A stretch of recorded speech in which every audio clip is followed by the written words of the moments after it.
Hello everyone, welcome back to my channel. Today in this video I'm going to show you how to bypass your YouTube Shorts if you do not have in your YouTube application.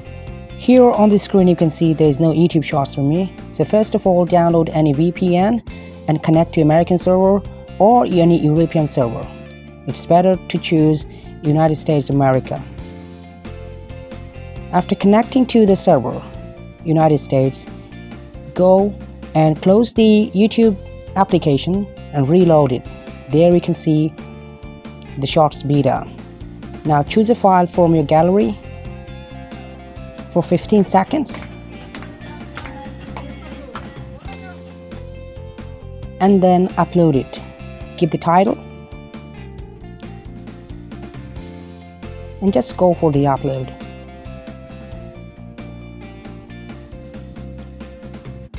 After a minute you'll see YouTube Shorts uploaded and you will find a symbol there.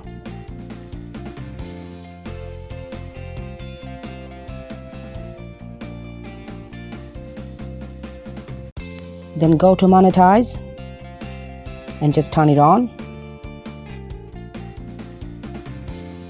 Select the ads you want to play and save it. Give the description. This way you can get your YouTube Shorts.